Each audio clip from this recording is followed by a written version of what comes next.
Welcome you all for this special event on a very special day. This was an exciting day for Bengali literature when 108 years ago, on November 13th, Swedish Nobel Academy announced a Nobel Prize for 1913.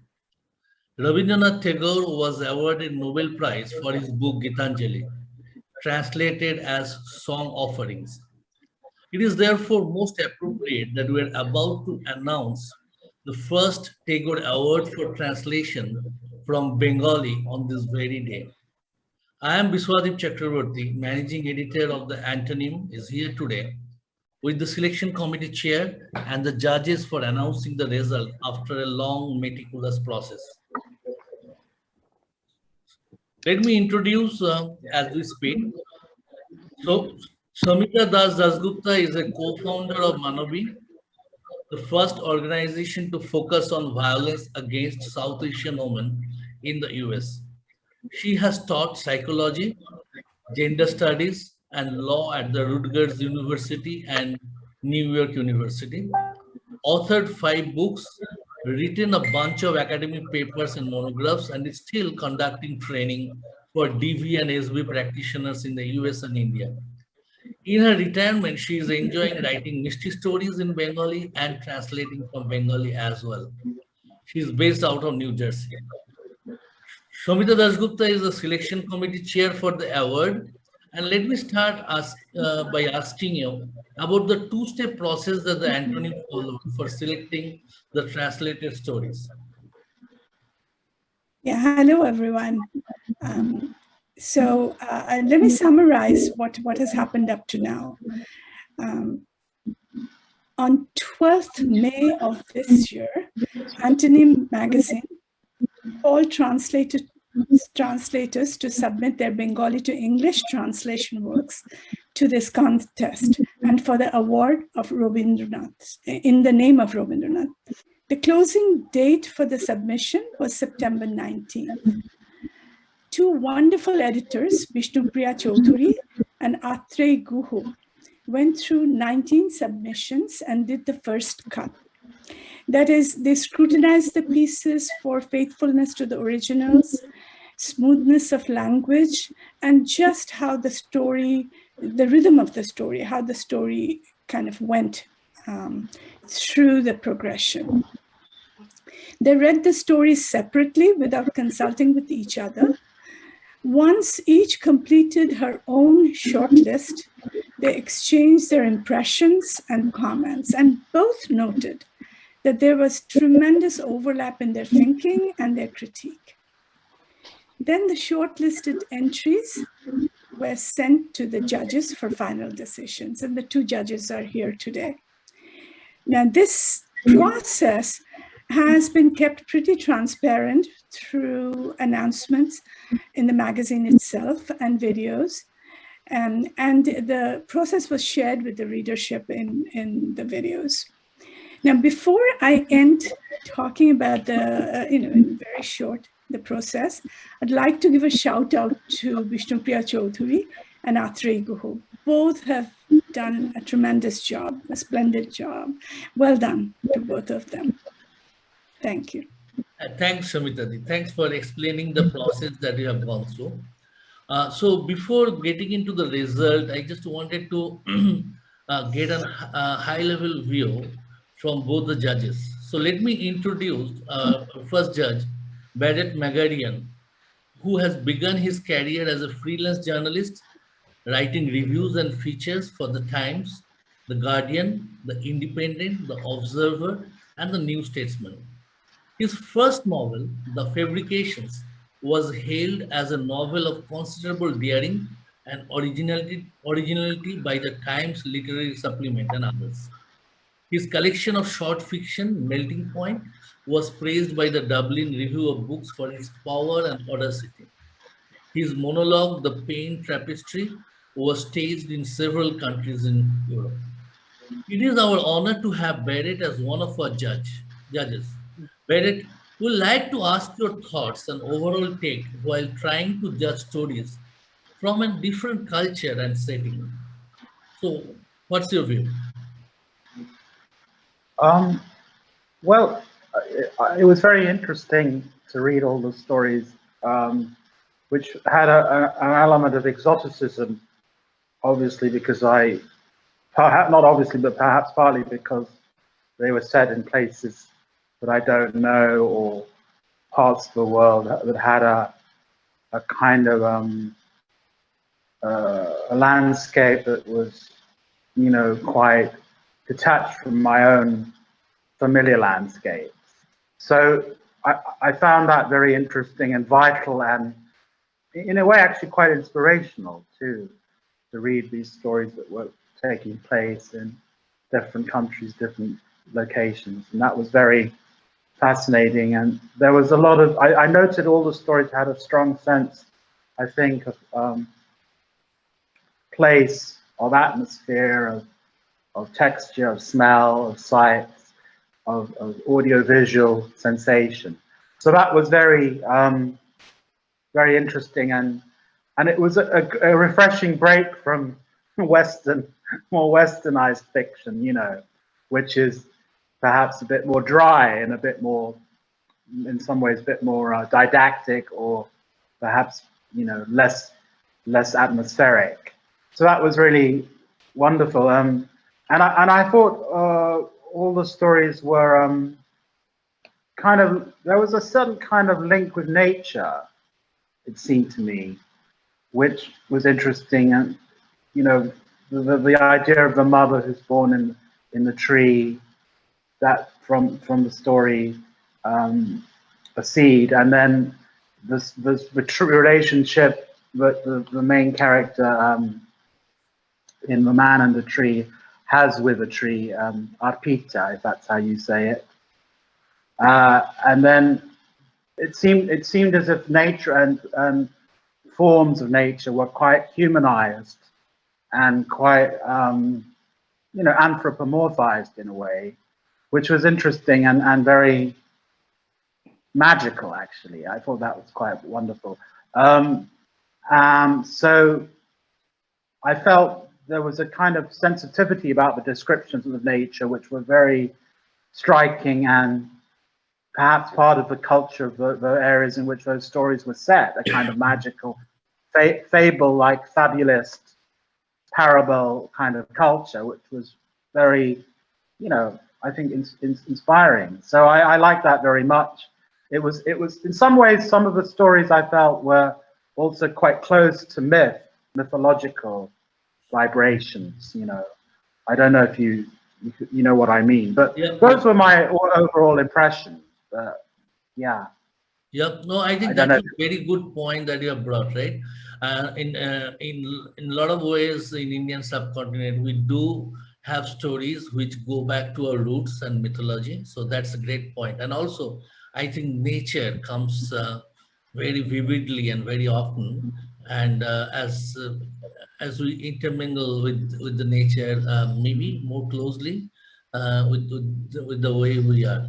But one interesting point I just also want to share, as we look at the submissions, the translators, even though they're translating only from Bengali, they were from 3 different countries, India, Bangladesh, and United States. And then as we look at the writers as well, I see the writers, even though they have been writing in Bengali, are from India, Bangladesh, UK, and US.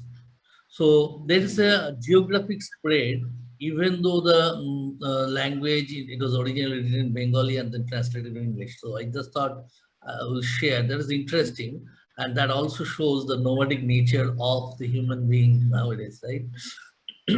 So thanks, Bennett. Thanks for your comments. Now, I'd like to come to Pina. Pina Piccolo is a PhD in Italian literature from UC Berkeley. She is a writer, translator, blogger, and cultural promoter, whose work appears both in Italian and English, in digital and print literary magazines, anthologies, and collective volumes. She is the editor and one of the founders of La Macchina Sognante, and editor-in-chief of The Dreaming Machine. Above all, Pina has been a great friend and advisor for the Antonym from the very beginning. Thanks, Pina, for all your help. So coming back to our competition, Pina, you are a prolific translator yourself. And when you approached the stories translated into English, what was your focus in ranking the stories? Okay. No, first of all, I want to thank you for having me and first of all, for asking me to review the stories. It was a great honor to do that. I usually tend to shy away from competitions. I don't participate. I'm not in juries, but in this one, I felt like I could have some skills that I could put in that would be helpful to also to the journal, because I really am interested in transnational experiences really gaining a foothold. And I think the Antonym is really an important part of that. When I was looking at the stories, in a way, I was struck by a number of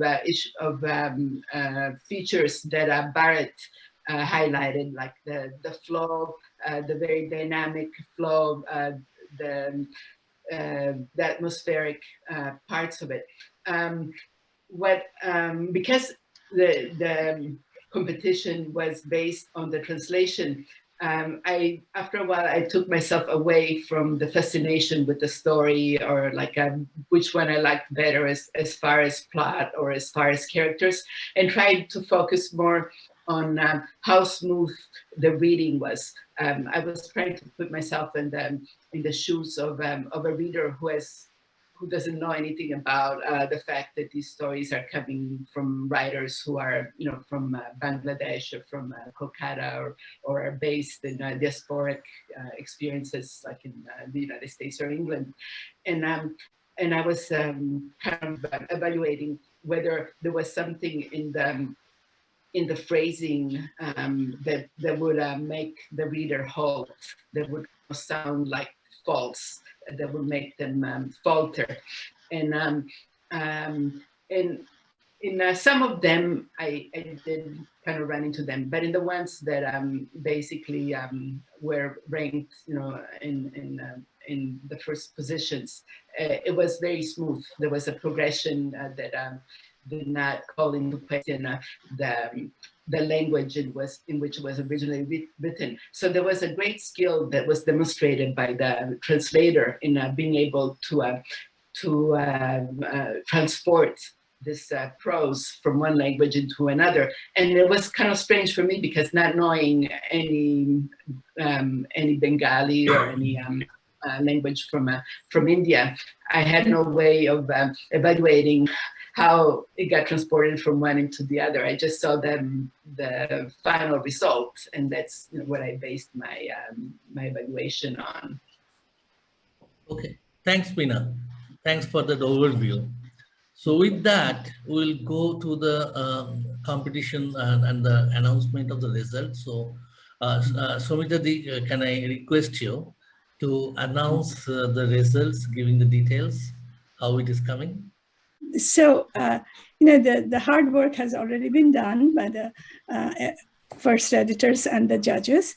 So it's now my good fortune to do the announcement, and that really the time has come. It's wonderful that we are here. Now, before I begin to announce the first 5 awardees, I want to congratulate each of the translators who have submitted their work to this contest. Whether you win this particular contest or not, please know that your contributions are much appreciated, and you have moved the field forward to have our mother tongue, beloved mother tongue, stories in Bengali be translated, and to bring it to the rest of the world in English speaking, on English reading world, is a great feat. And thank you so much for doing that. Let me start with the translated story that was placed 5th. I think this is fantastic. There should be a drum roll now at this time. The 5th place story is The Progenitor, a short story written by Zakir Talukdar and translated by Masrufa Nusrat. Congratulations Ms. Nusrat. Thanks, Shamitadi. And as you told, all the translations and the stories, really, they've done a wonderful job. So I'll just like to ask maybe on this story, any comments from our judges. So Barrett, maybe you can, if you want to share anything about your view on the story. Yeah, well, as I think it's a very accomplished story in many ways. What struck me about it was there's a kind of inventiveness about the characters and the situations. It seems very natural to both. I'm sort of in a sense speculating to both the translation and the original text. Obviously, I don't know the original text, but it seemed to me that what came out of the translation was a certain fertility in the voice and a kind of fluidity of invention. At times, it seemed almost like it was something out of the Arabian Nights or a kind of cycle of perpetual storytelling, which is a phrase actually someone used about Salman Rushdie. And he was kind of on my mind a little bit, actually, Rushdie, when I read this story. I don't know if that's a relevant point of reference for the author or not, but I had a bit the impression there was something very fertile about the way the events and situations were described, which was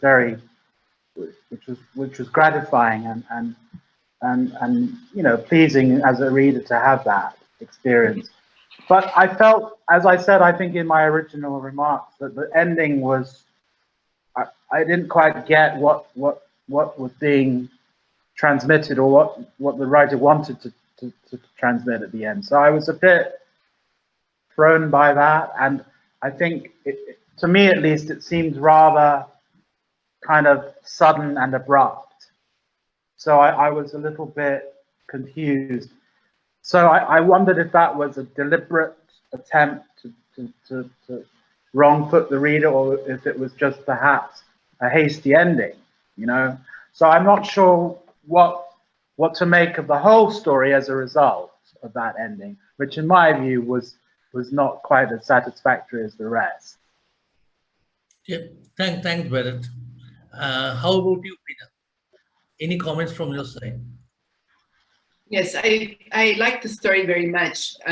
The kind of integration between the life of the village and the kind of destiny of this one child who's lacking the father figure.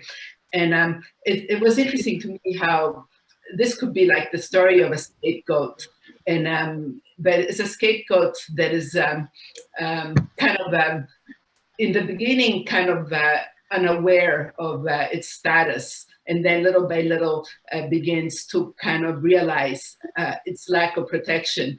And to me, what was really interesting was the way the village kind of contributed. I mean, some particular characters of the villages contributed to his downtrodden status, and there was like a little bit of protection, like from given by his boss, let's say, but to me, it kind of reminded me of a little bit of the story of the good soldier strike in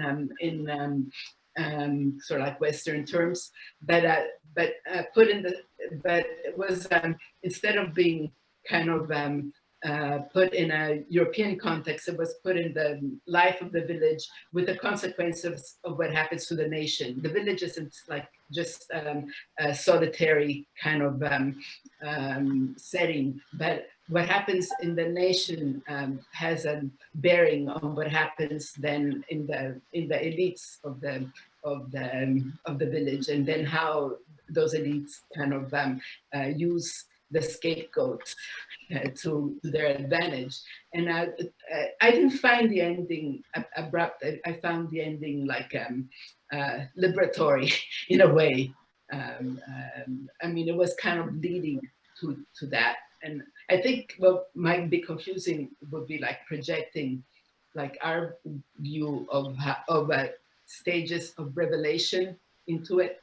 The stages of revelation inside of the story are different than how they would be like in standard Western storytelling. Okay. Thanks a lot, Pina. And once again, congratulations, Masrufa, for a wonderful translation. So with that, we'll go to the next announcement from Shomitadi. Okay. In the fourth place, the story that has been placed there is A Seed, a short story by Nirchar Noishabdo and translated by Shimul Bhattacharjeeli. Congratulations to you, Shimul. Thanks, Shomitadi.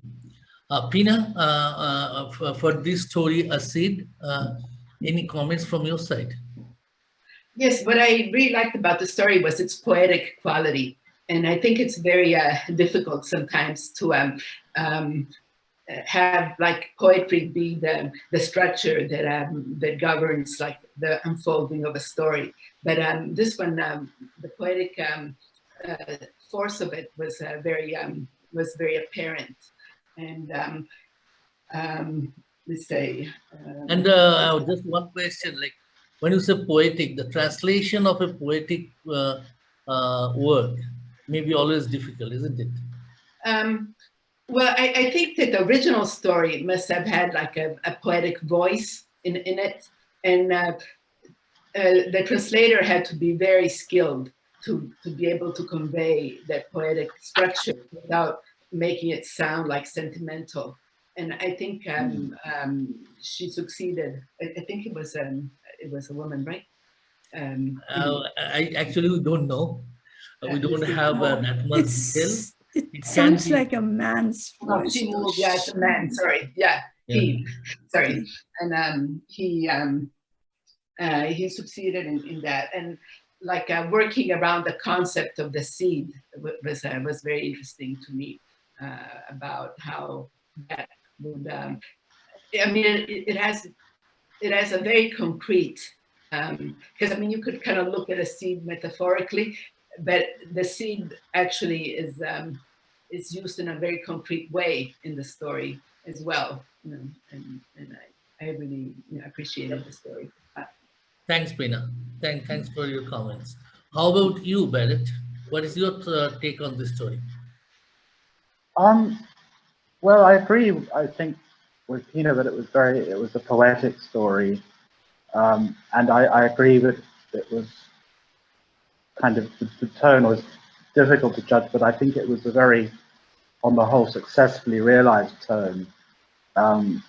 What I also felt was, in some ways, it was kind of almost biblical, but a kind of reinvention of a biblical trope or a biblical register. This idea of the fig trees and the piercing cry, as if it were a crying infant. However, no one, not even a boy, was seen anywhere. Nanny was a little scared. She somehow ran into the house. By then, Nahab Lai, if I said that right, had come from the mosque and sat down. So it was very delicate, I felt. And I think this story was close to that thing I said earlier about a kind of mythological landscape, or it almost felt like a Greek myth, actually. You know, this idea of a baby being born from a tree. It felt, as I said, it seemed to me as a Western reader, it seemed to have a kind of biblical and Greek twin origin, perhaps, or kinship with Greek mythology, and the kind of inventiveness and surrealism of Greek mythology, you know, and this idea of, you know, the baby born from a tree is kind of fantastical. So I thought it was a very vital story. It was very vivid, I thought, visually, and it had a lot of visual imagination, as I think all the stories, I would say, were visually quite vivid, really, and almost in a way cinematic. There was a lot of detail and vivid visual life to the writing, I think, particularly this story, I would say, yeah. Okay, Thanks, Bharat. With that, we'll go to the next third place, right, Samitadi? Yes, of course. So the third place, we're now coming to the top three. In the third place, Return, a short story by Mohua Shen Mukhopadhyay and translated by Chandreyee Lahiri. Congratulations, Chandreyee. That's wonderful. And so, what is your take, Bharat, on this story, The Return? I think again, I noted, well, the opening was particularly beautiful and poetic when the translator describes the skies over Kolkata leaden and sinking swiftly under the weight of rain-swollen cloud. So I noted a lot of the, again, imagistically and visually, it was very well defined and very kind of well judged rhythmically, I would say. There was a great deal of imagination, I think, in the writing. I suppose I was a bit puzzled again, maybe by what the intention of the ending was, because we see this character who is Suprohaba. She seems to be on the verge of some realization or epiphany, and I found myself not quite sure what.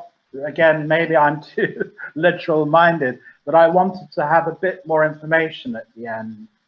And the relationship with the child that she sees, a young girl who seems familiar. The girl is in a green dress with a yellow and pink print, but it's the cut that catches her eye. Bell-shaped sleeves, a long skirt, and lots of gathers by the chest. This girl seems very familiar, and yet I was a bit puzzled. I don't know if you felt that, Tina, but I was a bit puzzled in the end as to the meaning or identity of this girl. So I felt the story was very accomplished, apart from this notion of the ending and where it really, where the writer wanted to take the reader. I wasn't quite sure what the final destination was. Okay, thanks, Bharat. Pina, anything from your side? Yeah, no, I was really engaged by the ambiguity of the story. Like, to me, it felt like a narration suspended. Okay, the protagonist is in the process of dying, but she doesn't know it. And so the kind of atmosphere that she's inhabiting is one between memory and life kind of fading away, which she doesn't recognize. And she kind of engages like in a memory kind of run. But the thing that was interesting to me is how she goes through the house. So if you look at it from the point of view of a woman's life, which probably in her case was very much tied to her family and maybe the village she came from, and then the house that she was able to, to build and with her own family. It really had a very poetic quality too. In a way, this and the one about the seed were the ones that were the most poetic of the 8 stories that I read. And I was not disturbed by that ambiguity. I think sometimes when we kind of use the yardstick of a Western storytelling style, we tend to focus a lot on character development, and the character development has got to be very rational, and it's got to be justified. Like in here, in a kind of a liminal state in which this woman finds herself, those categories of rationalities kind of fade away, and it's probably because of life leaving and like entering a new kind of reality. Thanks, Pina. With that, we come to the second place story. It's becoming more interesting now, yeah? In the second place, The Man and the Tree. The original story is written by Yashodhara Roy Choudhury and translated by Chirayata Chakraborty. Congratulations, Mr. Chakraborty. is she. Chirayata. She, is it Yep. Chirayata? Is Chirayata. it? Yep. Oh, Yep. okay. Congratulations to you, Chirayata. Excellent. Thanks, Shomita Di. So with that, Pina, I'm back to you. Okay. Okay. This one was very well translated. Considering also how difficult the transitions would have been.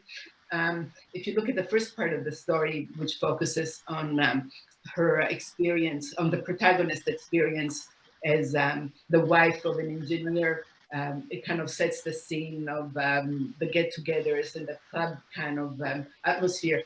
And then it shifts to her relation to the tree, and it could have been very awkward, and I think probably within a progression that is Western, it could be kind of considered abrupt. But I kind of hung with it, you know, in terms of reading it, and I think that the skill of the translator was able to do that. I guess going back to some of the things that Barrett was saying before in relation to nature. This one struck me as one in which there is a cry for a different relation to nature. I mean, here's a neglected wife who falls in love with a tree, literally.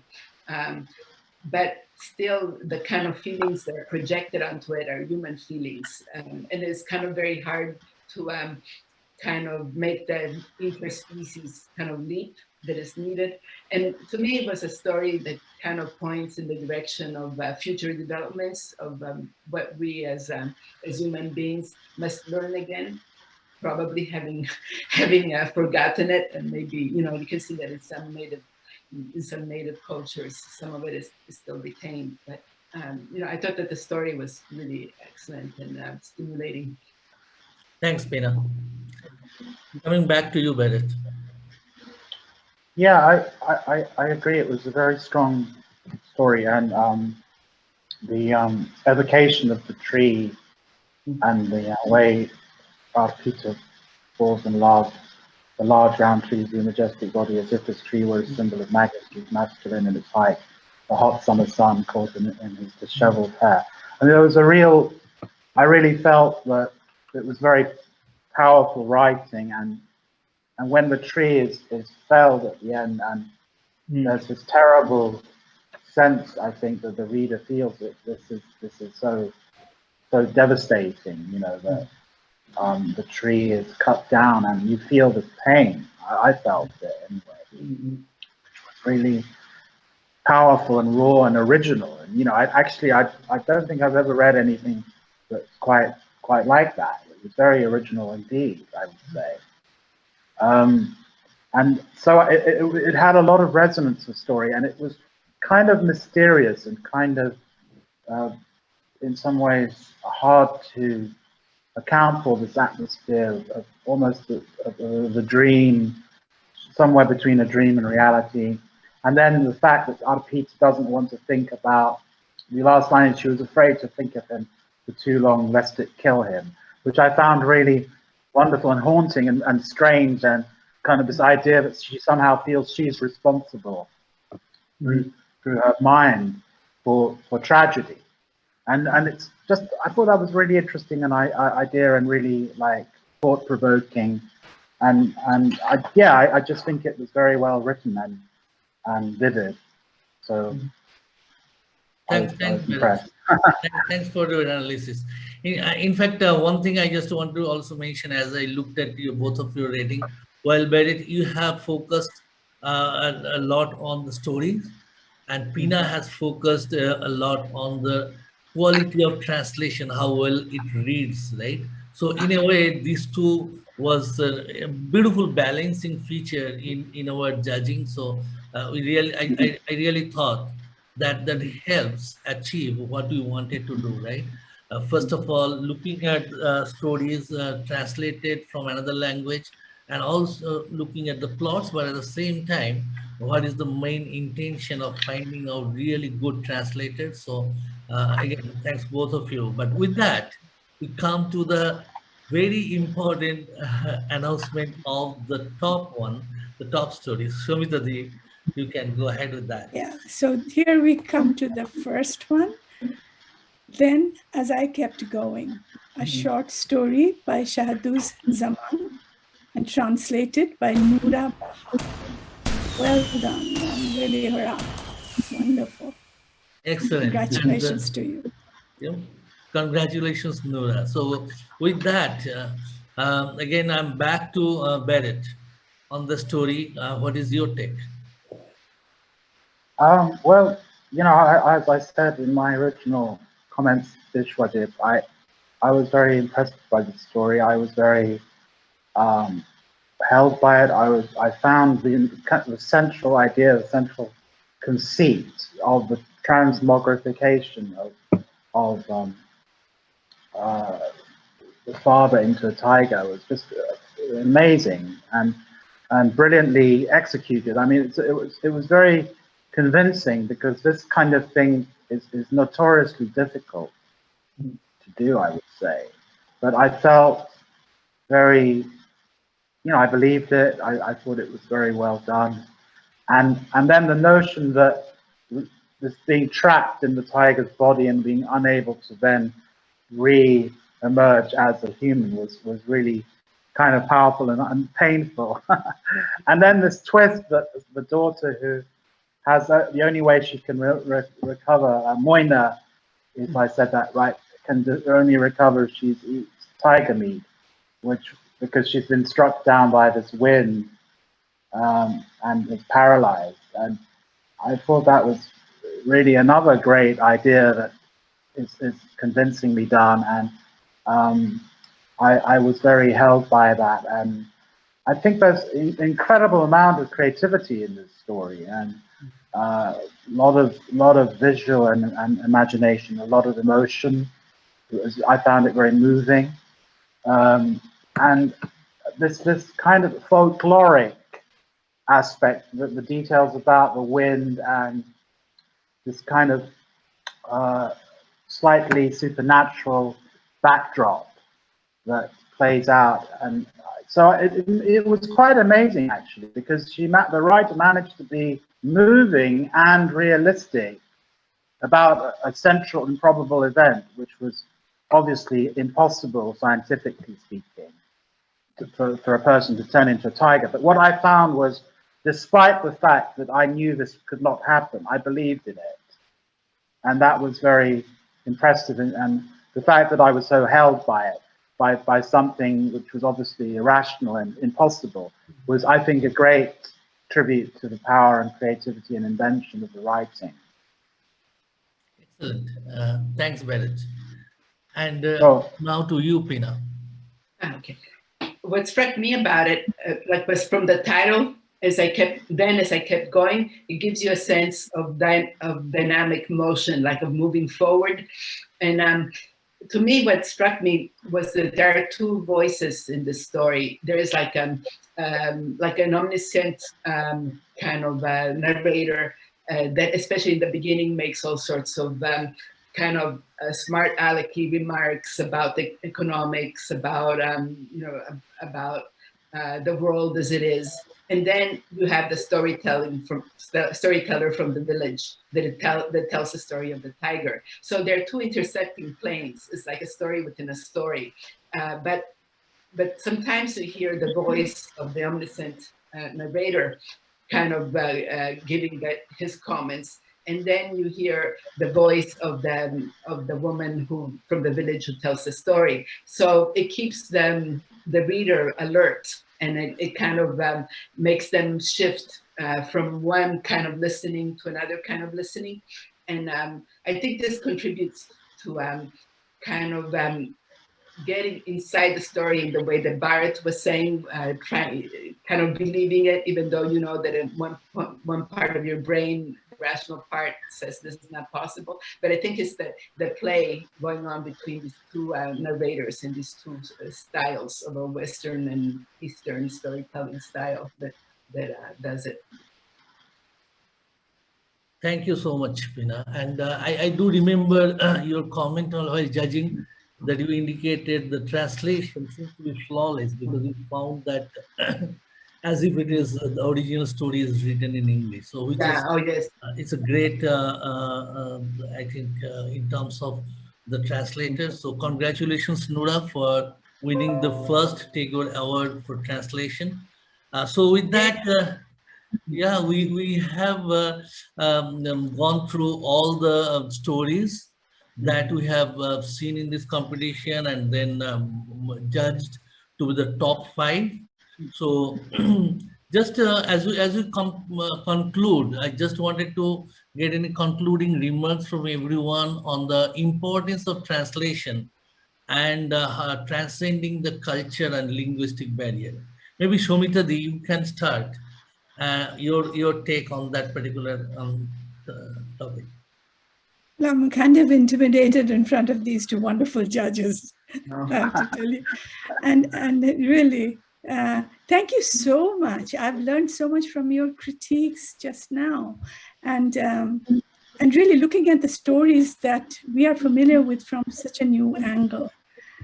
Thank you. And this is what translation is about, right? To bring another culture to a group that would never meet another, this particular culture where the translations are coming from.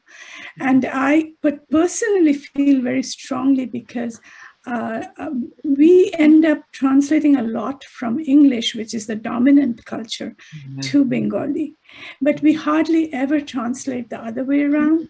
So for me, it is really, really important that the global South, the voices from the global South are brought to the larger context. And so I'm so happy that these wonderful translators are doing that. And that Antonym is kind of encouraging it. And really, thank you so much. And thank you both, Barrett and Pina. Thanks, Shomita. Barrett, any last word from you? Well, I think translation is fundamental and important and sacred. It's an art form in itself, I would say. And I think the future is the future of translation because the world will become more and more interconnected. And so I think it's important we honor translations. I think this is a very good prize. It's a very good concept. And I would say we have to really protect translators and respect them because it's a difficult job and I think they need to be recognized for their effort, And in fact, I'd even say in many cases, translations can be an improvement on the original text because what you find is if the work is worthy of translation, it needs to have an objectivity and universality, which it might not necessarily have. So a translation, in a sense, sometimes has to transcend, I would say, the quality of the original text in some ways, in order to work in another language. I mean, some texts, of course, have that quality within them, but I think it's difficult always to render a text in another language unless the original text has that timelessness or some essential component which is beyond language and beyond trend. So that's really interesting. Because when I've had my writing translated, and I've noticed sometimes it's much better in the translation than the original text, I would say. So that's an interesting thing I just wanted to notice, to comment on. But I think it's a great thing, this prize, and I think we should always remember that the translators, and they're unsung heroes, I would say. Yeah, so they need to be recognized. Thanks, Barrett. In fact, you brought a very important point that the original story or novel also has to have that content which is translatable and transcend the boundary, right? So that way it is much easier to reach. And so that's a wonderful point. And I'm really looking forward to the day when your novel, The Fabricators, will be translated into Bengali and will be available to a lot of people here, right? And that's the power of translation, right? Yeah, Yeah. I look forward as well to that day. Thank you. Okay, so I'm back to you, Pina. So, what is your last word today? Well, I guess I'm thinking about something that Shamita said about basically the stories of the global South not being able to reach the North as much, and that this is really like a great leap in that direction. I really think that that is true, and that is really what is needed today. And I'm really happy that you guys chose the figure of Tagore as the one to dedicate this prize to, because it's somebody we need the kind of glance on the world and the deep philosophy and the deep kind of ability, like, to think outside the box, you know, if we want to deal and to grapple with the kind of questions that we have in front of us as a species today. And so I think that is really appropriate that it be that he be like the one that it's entitled to. And like Barrett said, the unsung heroes have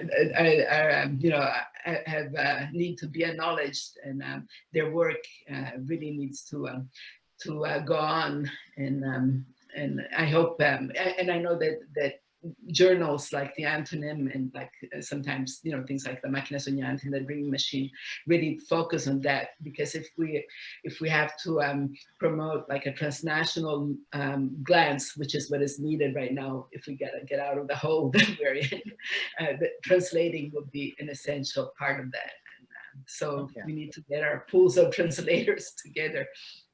That's Thank you true. so much. Yeah. And as I know, Pina, you are already really working on that area yourself, not only translating, but also editing 2 magazines and to bring the global voices together. So thanks, Pina, for your time.